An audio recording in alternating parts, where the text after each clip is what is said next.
Hello, welcome again. Thanks for clicking on the link. Dave here. I just want to do a quick update on this place that took me attention away a few weeks ago. It's called the Aquarium. It's at Scarborough. It's a Victorian building.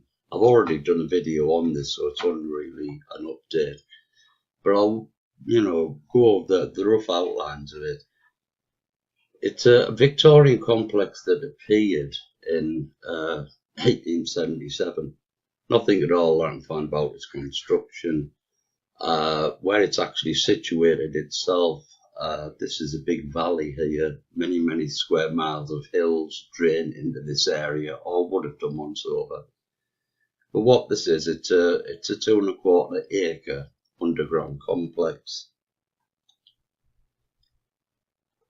20-30 years after it opened, it wasn't doing too well, so the chap that had the winter gardens at Blackpool, he bought it out and made a go of it. This is basically the area that we're talking about and what really we're expected to believe. This Gala Land, it was a complete underground complex. The idea was that they've dug a hole, they've built this wonderful Victorian structure. They've then covered it all back over with mud again, which is absolutely balmy. These red lines are slightly out, it's actually up here, right across the front here, right across the front of that house as well. But all this area here was an absolutely amazing underground complex. It really was. This is the type of place it was inside. I won't go over it all, pictures that I had done in the last one. It's just a quick flick through. But it gives you some idea, not only the height, but the splendour. And again, the crazy question is, why would you build such a wonderful building and then bury it again, which is what they've done. This is a few pictures of inside of it. Superb place. I was only 3 years old when it was pulled down. It's some place I would really love to have gone to and visited. I'll just blow that up a bit.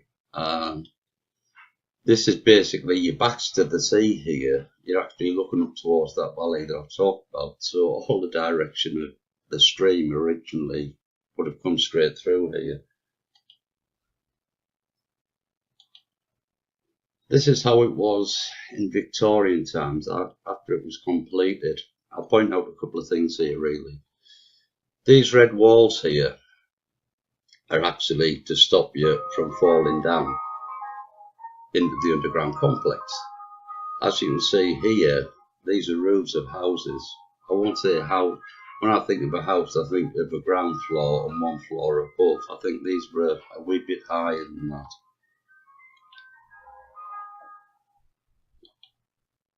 This is one of the pictures I left with last time. There was a tram accident whereby the trams have come off the rails and crashed through the roof of this complex, which I found a bit strange because the only thing I had to go on was this picture. And apart from the tram, doing a nosedive, I never really thought much of the picture until Miss Havisham, I think it was. She'd gone away and done a search as well, and she'd actually come up with a better image, and I'll just take you through it. But what I want to do is talk you through basically how the crash happened and also the views that you get inside the building. I'll talk you through it in a sec. But this gives you the idea of the valley that this complex sits in. There's no mention at all about when this water was all covered off. That would have had to be done first. Then you would have had your 2.25 acre site, dig it out to a depth of maybe 60-80 foot using, picks and shovels, horses and carts. Then you've got to put all that spoil somewhere, build your building, and then bury most of it again, as you can see here. These are actually roofs of buildings. If I just enlarge it a bit, I'll show you the sequence of events of the crash in a sec.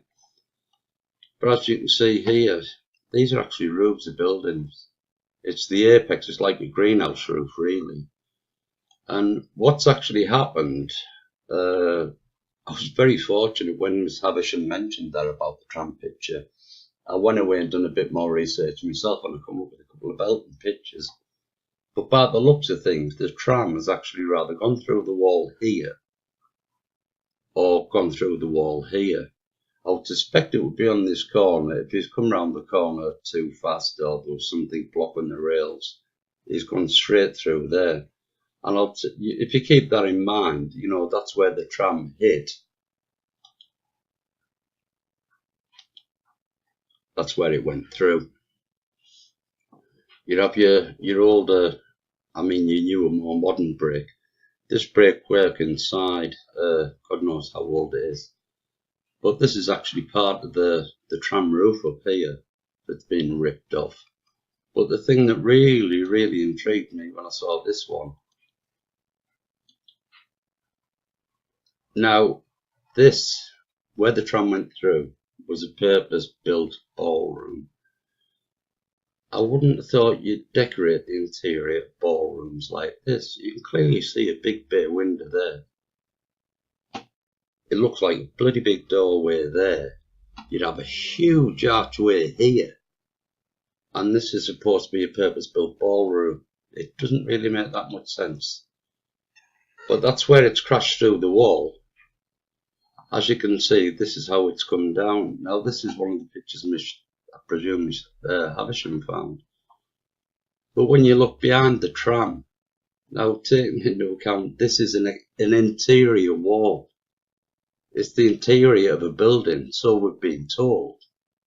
Look at the windows. You know, I think there are little windows up the top there as well. There's a big doorway here. I'll show you that in a bit better picture, a bit clearer. That's, as you can see, where it's come through the roof. You've actually got your part of your tram hanging from up there, as I pointed out. You have your apex roof, as I pointed out in the Victorian image. And you know, it's skidded off the tracks and just come straight through. But straight into what? That is not a purpose-built ballroom, glitzy ballroom. You know, it's the outside of houses. That's what it looks like to me. This is a more clearer image, really, of the type of structure that this internal room was. And the size of that doorway there. You have your windows there. You have all these little ones up the top here. So, you know, you make your own mind up on that one.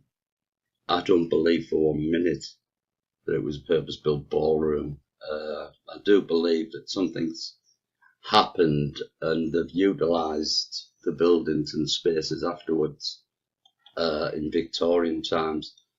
I don't know anything about architecture, but it'd be interesting to see what people think about this design. This is the sad end of it, really. What actually happened in '67, the council basically, I would think health and safety reasons, it usually is, totally collapsed the place into its own footprint. And it is now a double-storey car park, I think. But the interesting thing is with these pictures, is look at these archways. You know, what is on the other side of them archways?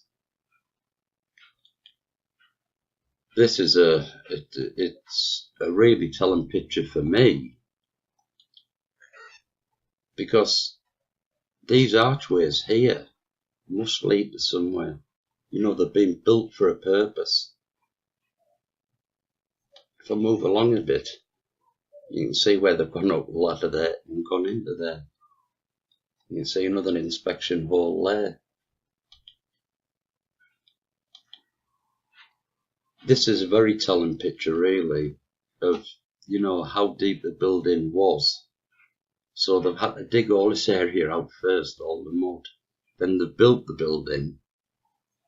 Then they covered it all back up with mud again. Doesn't really wash with me. That's what it is now. It's an underground car park. It was demolished in '67, as I said, and it was turned into the car park.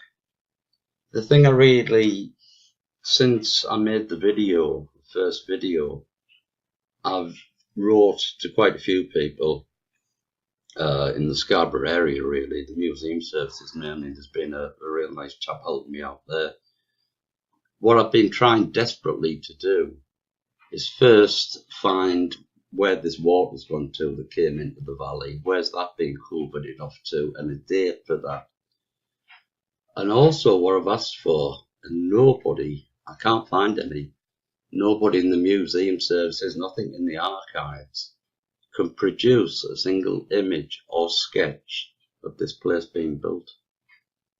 Now I know at the time this was built, photography was around, because I've got pictures taken of the Grand Hotel at that time. So since I made the first video, I've been able to find out absolutely nothing, because nothing exists apart from the fact it was built by whoever it was built by, and it was opened in 1877. There's nothing at all prior about this place at all that I can find. But this is where I want to sort of put out and ask for help again, which I do with most videos. That's just a view of it now. There's your double car park, but all this was underground once over. But the excuse me, the help I want is, I mean, I'm very, very keen on my own town's history. I have been since I was a youngster, and I have some quite old books, history books of Stockton, and record books of Stockton where I live. And I can very easy, because I have the old books, reference and go back and pick up on things that aren't in history books. And if somebody, somebody watching this that has an interest in Scarborough, or maybe has the type of books themselves only on Scarborough, they might be able to put this to bed very, very quickly for me. But the idea that it was built in 1877, it was just built. It just appeared. Nothing about the infrastructure, that was needed to pull off such a project. But people with local knowledge and people with local books may be able to, provide me with that knowledge. And what I'll do, I'll just say, I'll wrap this one up for now until I can find more information about it. I mean, to cap it off, I don't believe for 1 minute that it was built then in 1877. I think it was there long before that.